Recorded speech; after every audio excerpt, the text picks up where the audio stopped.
Welcome back to The Local Show, a service of Safe Harbor Wills and Trusts and Geddes Federal Savings and Loan. The Local Show, featuring conversations with business owners, employees, and local business leaders about their successes, challenges, and reasons for doing business right here in Central New York. The Local Show, locally produced by Zoey Advertising. Now, here are your hosts, Tom and Steve. All right, you found it, folks. It's the last bastion of great talk radio. Last bastion. Every show, you got to say it, don't you? Yes. Is it in your notes? No. Or you just pulled it out of my butt one day. You're just the last. I think like I do most of the things bastions. in my life. There's lots of choices, and Yes. and they're listening to us. So thank you, listeners. You go, Hey, suggestions, listeners. If you have businesses or organizations you want to hear, and you haven't, and you have some interest in that, feel free to fire us an email. You can fire it to me, Tom, because I'll return the email, not like you.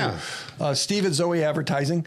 Any thoughts, concerns, ideas? Would love to hear from you. About people to have on the show? People to have on the show. You know, I'll go you one better. How about people who want to be involved with Zoey Advertising? Why don't you send them an email so we can make payroll, please? I like that. There is a misconception that somehow we're a local show, but that's it. You know, Right. 90% of our business, do. we are a marketing firm. We're an advertising firm. We do lots and lots of different things for lots of companies to help them grow. And 4 years ago, we said, why don't we do a radio show? And that thing grew. Yeah, and I will mention again, my friend Charlie, Mattress Makers, Tom. Yes. They have this big sale across from behind Henry Wilson Jewelers, Bridge Street, this weekend, Saturday, Sunday, Monday. Another 10% off. You're buying from the factory or across the currently closed Chick-fil-A in Cicero. On Route 11, yeah. But if you don't want to be pressured, you don't want to. There's no big games and chaos. Go see our friends over there. Gotcha. Vance Lederman's with us right now. He's a senior VP of Business Operations, CFO for the Crunch. You do it all, huh? Good You're the morning. man. It seems that way. It just seems. I've been around since day one. And Have you really? yeah. Oh, yeah. golly. And we're entering our season number 30. No kidding. Yeah, which our Been home that long. opener is October 14th. To think that I've made a second career out of hockey and living in Syracuse, being from Brooklyn and Long Island, is pretty cool. It's hard to tell. Brooklyn. You can hardly notice. Hey, you know what? A tree grows in Brooklyn. Does it? Yes. There's a lot more. Put it this way: there's a lot more trees in Brooklyn now Than there than used there to be. were when I was a kid. And you're also from Long Island, huh? Yeah, well, that's Brooklyn's part of Long Island. No, it right? isn't. Or no? Well, if you look at the map, Yeah. it kind of goes from Brooklyn to Queens to Long Yeah, Island. yeah. It seems like it's just one big island. thing. Yeah. Yes. My daughter dates a kid in East Islip in Long Island. That was There's an airport there. That was about 30. Right. There was it's about 30 minutes from where I was. Right. You got to go over that Throgs Neck Bridge there. That's fun. I did it. So back in the 80s, where I was working, I lived on Long Island. The company I was working for was in Manhattan. And then they moved to Westchester.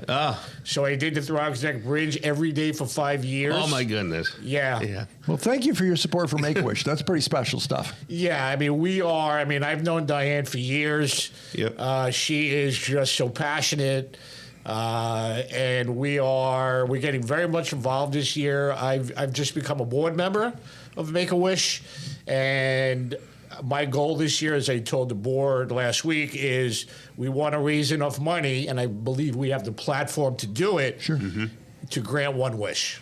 Nice. That would be awesome. I really think we're going to do it, and it's just to see the smiles on kids' faces, and we've had kids come to the rink for some wishes in the past, and just to see the smiles, and these kids are amazing. I mean, these kids are truly, truly amazing.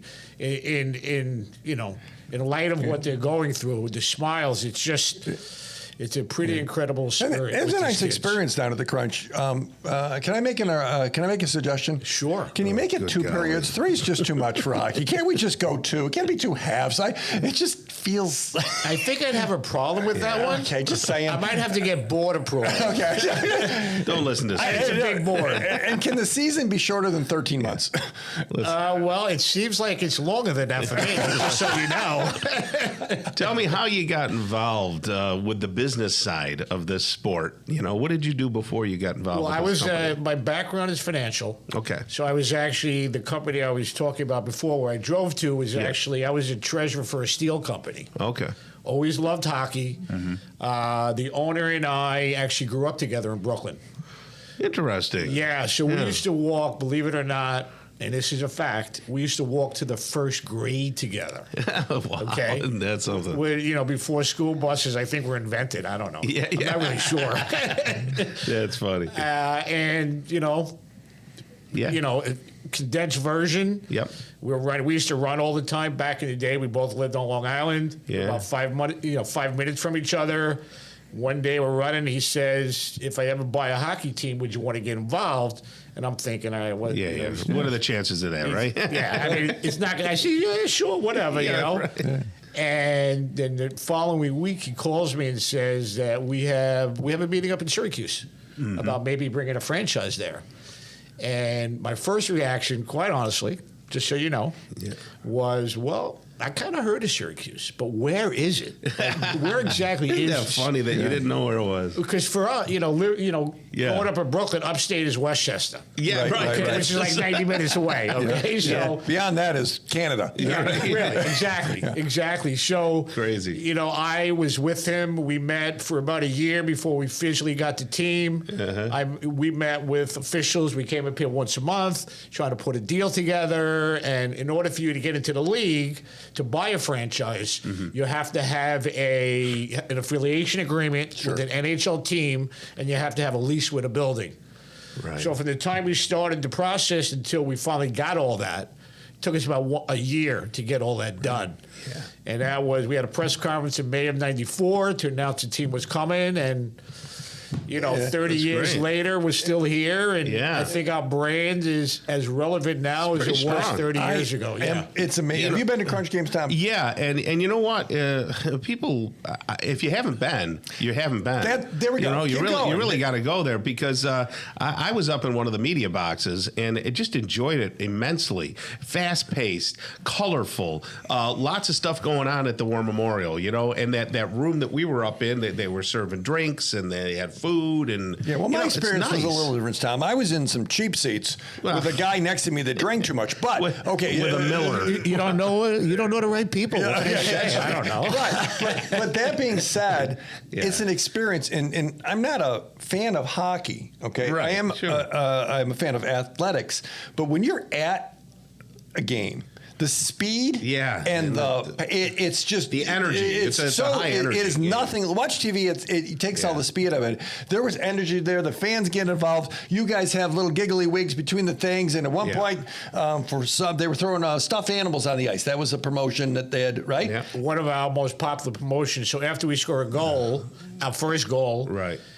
people throw their tired teddy bears onto the ice. Nice. And we collect them. We give them to Stanley Steamer, who cleans them, and he gives them out at the Christmas Bureau. Oh, isn't that nice? holiday That's time. the kind of fun And that's the kind of community stuff we do. So people they can buy tickets to go to single games, or I'm sure you have packets for season things and things like that. Absolutely. We have all kinds of ticket packages for everybody's schedule because we realize people are, really busy. What about and if people want to crazy. bring a dozen people from a business? Do you do stuff like that? 100%, yes. Yeah. Yes. How's attendance been since after COVID now? Well, I have to say last year was a bounce back year for us. Yeah, sure. I mean, we had 3 seasons impacted by COVID. Yeah, it's crazy. Which it was a challenge. Yeah. It was a struggle. But, we're fighters. We're resilient. Yes. So, it's one thing for your business to be down X amount percent. It's another thing for you not to be able to do business. Well, we'd love to be able to help you in any way we can. Yeah. No project is too big. No fee is too big. Just get a hold of us. And we appreciate that. And just want to say October 14th, home opener. Yeah. Against the Bridgeport Islanders, 7 o'clock. Very we have nice. some really cool festivities, to open up season number 30. And not only for the opener, but also all season long, we have some special And Tom moments. wants to sing the Star Spangled Banner. Go ahead, Tom. Yes, I could. I could do that. Not now, but I will. All right. Hey, that's Vance Lederman right there. Thank you so much for being here, okay? Thank you for having me. Really appreciate it, guys. Awesome. Thanks. Sean Dupree is up next, owner of Top Notch Roofing. Stick around right here on 570 WSYR.